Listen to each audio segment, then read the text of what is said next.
علم یہ ہے کہ آپ کو معلوم ہو کہ کیا کہنا ہے، اور حکمت یہ ہے کہ آپ کو معلوم ہو کہ کب کہنا ہے۔ اتنا جھوٹ نہ بولو کہ تمہارے سچ سے اعتبار اٹھ جائے۔ الوداع ان کے لیے ہے جو آنکھوں سے پیار کرتے ہیں، کیونکہ جو دل سے پیار کرتے ہیں ان کے لیے جدائی نام کی کوئی چیز نہیں۔ اپنا حق چھوڑنا بھی صدقہ ہے، خالی غصہ ذبح کر دیا کرو، یہ بھی صدقہ ہے۔ درویشوں کے علاوہ دنیا کے باقی لوگ بچوں کی مانند ہیں جو کہ دنیا کے کھیل میں مگن ہیں۔ خاموش رہو، صرف خدا ہی تمہارے دل کا بوجھ ہلکا کر سکتا ہے۔ صبر دراصل یہ ہے کہ جو تکلیف تمہیں پہنچے تم اس پر آہذاری نہ کرو۔ ہر کسی کو کسی نہ کسی کام کے لیے بنایا گیا ہے، اور اس کام کی تمنا ہر دل میں ڈال دی گئی ہے۔ جینا چاہتے ہو تو پرندوں سے سیکھو، کیونکہ جب وہ چہکتے ہیں تو انہیں پرواہ نہیں ہوتی کہ ان کا چہکنا کس کس کو ناگوار گزرتا ہے۔ تم زمین پر نہیں رہتے، تم اس پر گزر رہے ہو۔ انسان کا دل اور نظر قابو میں نہ ہو تو وسوسے پیدا ہوتے ہیں۔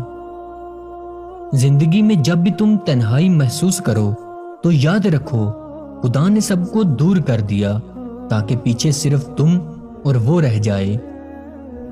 اگر تم قرآن کو آنکھوں سے دیکھو گے تو لفظ نظر آئیں گے، دماغ سے دیکھو گے تو علم نظر آئے گا، دل سے دیکھو گے تو محبت نظر آئے گی، اور اگر اپنی روح سے دیکھو گے تو تمہیں خدا نظر آئے گا۔ جو شخص خوشگوار زندگی بسر کرتا ہے وہ تلخ موت مرتا ہے۔ نیک لوگوں کی صحبت اختیار کرو کہ صحبت میں بڑا اثر ہوتا ہے۔ اللہ تعالیٰ جب کسی بندے سے ناراض ہوتا ہے تو اسے پاکیزہ لوگوں کی عیب جوئی میں مشغول کر دیتا ہے۔ پرندہ جب اڑنے کی ٹھان لے تو ہوا کو راستہ دینا ہی پڑتا ہے۔ معزز بننا چاہتے ہو تو دوسروں کی عزت کرو، کیونکہ یہ کام معزز بندہ ہی کرتا ہے، اور یہی انسانیت کا کمال ہے۔ اللہ تعالیٰ اسے ولی بنا لیتا ہے جو بندہ یہ چار کام کرتا ہے: کم کھاتا ہے، کم سوتا ہے، کم بولتا ہے، اور لوگوں سے میل جول کم رکھتا ہے۔ یاد رکھو، امن کا دروازہ تمہاری اپنی ہی ذات میں کھلتا ہے۔ زندگی میں دو لوگوں سے دور رہنا، ایک مصروف اور دوسرا مغرور، کیونکہ مصروف اپنی مرضی سے بات کرتے ہیں اور مغرور اپنے مطلب کے لیے یاد کرتے ہیں۔ ان لوگوں کا رزق، دولت اور عزت ہمیشہ کم رہتی ہے جو دوپہر کے وقت نماز ظہر ادا نہیں کرتے۔ بعض تکلیفوں اور پریشانیوں میں انسان کے لیے خیر چھپی ہوتی ہے۔ صبر ایک ایسی سواری ہے جو اپنے سوار کو کبھی گرنے نہیں دیتی، نہ کسی کے قدموں میں، نہ کسی کی نظروں میں۔ اللہ کو خوش رکھنا ہے تو تین لوگوں کو خوش رکھو: غربا، مساکین، دکھی اور بے سہارا کو۔ تمہاری مشکل آسمان جتنی بڑی کیوں نہ ہو، اگر تمہارا یقین اللہ پر ہے تو کوئی بھی تمہیں ہرا نہیں سکتا۔ پھر جب آپ سب کچھ کر کے تھک جائیں گے تب آپ صرف اللہ پر یقین کریں گے، اور یہی یقین آپ کی ہر مشکل کو آسان کرے گا۔ اللہ سے محبت کرنے والوں کی ایک نشانی یہ بھی ہے کہ وہ اللہ کی رضا میں ہمیشہ خوش رہتے ہیں۔ شکوہ نہیں، صبر کرنا سیکھ جاؤ، کیونکہ شکوے سے مشکلات بڑھ جاتی ہیں اور صبر سے مشکلات آسان ہو جاتی ہیں۔ وفاداری کا مطلب ہے کہ جو بھی تم پر بھروسہ کر رہا ہے اسے مایوس نہ کرو۔ انسان کی اصل موت اس وقت ہوتی ہے جب وہ کسی کے دل اور دعاؤں سے نکل جاتا ہے۔ ہم کیسے لوگ ہیں؟ جب ہم کمزور ہوتے ہیں تو اس کے در پہ جاتے ہیں، گڑ گڑاتے ہیں، لیکن جب وہ تھام لیتا ہے تو اسے ہی بھول جاتے ہیں۔ ہم کتنے خود غرض ہوتے ہیں، اللہ کے ساتھ خود غرضی کرنے میں بھی باز نہیں آتے۔ جب انسان کا یقین اس بات پر کامل ہو جاتا ہے کہ اللہ بہترین عطا کرنے والا ہے تو اس دل سے تمام خدشات مٹ جاتے ہیں اور وہاں صرف سکون رہ جاتا ہے۔ جن کے دل کی بات اس دنیا میں سننے سمجھنے والا کوئی نہیں ہوتا، ان کی سب کہی انکہی بات اس دل کا مکین سنتا ہے بڑے غور، دھیان اور خلوص کے ساتھ، اور پتا ہے میرا رب جس دل میں رہتا ہے اسے دنیا والوں سے بات کرنے کی حاجت ہی نہیں رہتی۔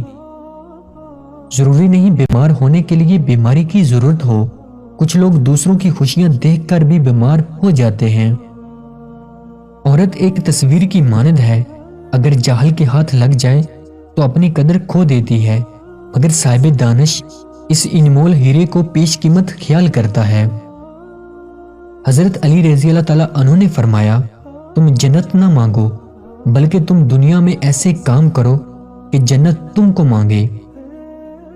ہر کامیاب انسان کے پاس ایک تکلیف دہ کہانی ہوتی ہے اور ہر تکلیف دہ کہانی کا انجام کامیابی ہوتی ہے، اس لیے تکلیف کو برداشت کرنے کی عادت ڈالو اور کامیابی کے لیے تیار ہو جاؤ۔ یہ کٹھن وقت وقتی ہے، آزمائش جب اللہ نے دی ہے تو اس سے نکالے گا بھی وہی، بس تم اس پر یقین رکھنا۔ جب وہ رب دے سکتا ہے تو کیا لے نہیں سکتا؟ جب دیتا ہے تو خوش ہوتے ہو، جب لیتا ہے تو مایوس کیوں ہو جاتے ہو؟ وہ رب تو آزمائش بھی انہی کے ذریعے دیتا ہے جو آپ کے قریب ہوتے ہیں۔ وہ دیکھتا ہے میرا بندہ ہمت ہار جاتا ہے یا صبر کر جاتا ہے، اور پتا ہے جب آپ صبر کر لیتے ہیں نا، وہ آپ کا راستہ آپ کی پسندیدہ چیزوں تک لے جاتا ہے، وہاں سے جہاں آپ کو گمان بھی نہیں ہوتا۔ اس کی رضا میں راضی ہونا اتنا مشکل نہیں جتنا آپ نے خود پر بھاری کیا ہوا ہے۔ اللہ کی رضا میں راضی ہونے کا مطلب یہ ہرگز نہیں کہ آپ دعا مانگنا چھوڑ دو، بس یقین رکھو اللہ پر، حالات جیسے بھی ہوں وہ رب کبھی آپ کا ساتھ نہیں چھوڑتا۔ ذلیل مت کرنا کسی فقیر کو اپنی چوکھٹ پر، وہ صرف بھیک لینے نہیں دعا دینے بھی آتا ہے۔ اعتبار ضرور کریں دوسروں پر، لیکن کسی کو موقع نہ دیں کہ وہ آپ کو اندھا سمجھنے لگے۔ وقت، موت اور گاہک کسی کا انتظار نہیں کرتے۔ غرور اپنے ساتھ رسوائی لے کر آتا ہے، جبکہ عاجز و انکساری سے حکمت و دانش جنم لیتی ہے۔ کسی کا اصل رنگ تب ہی سامنے آتا ہے جب آپ اس کے لیے فائدہ مند نہیں رہتے۔ 3 وظائف آپ کی قسمت بدل سکتے ہیں۔ تیسرے، کلمے کی کثرت، درود شریف کی کثرت، استغفار کی کثرت۔ جس انسان کا اللہ سے تعلق اس قدر گہرا ہو گیا، وہ انسان اسی قدر انسانوں پر مہربان اور شفیق ہو گیا۔ بس رب کی شکر گزاری کرتے رہو، جو ہمیشہ ہمیں ہمارے اعمال کے حساب سے نہیں بلکہ اپنی رحمت کے حساب سے نوازتا ہے۔ 3 چیزیں ذلیل کرتی ہیں: چوری، چگلی اور جھوٹ۔ کچھ ایسے بنو کہ تمہیں دیکھنے والے تمہاری تربیت کرنے والوں کے حق میں دعائیں کریں۔ عورت کے اندر یہ صلاحیت موجود ہوتی ہے کہ وہ حالات کے تقاضے کو پورا کرنے کے لیے والدین کے لیے بیٹا اور اولاد کی خاطر باپ بن سکتی ہے۔ اشفاق احمد کہتے تھے کہ انسان کی فطرت ہے، اگر محبت نہ ملے تو صبر نہیں کرتے، اور جب مل جائے تو اس کی قدر نہیں کرتے۔ لوگوں کو کھونے سے نہ ڈرو، بلکہ ڈرو اس بات سے کہیں تم لوگوں کو خوش کرتے کرتے خود کو نہ کھو دو۔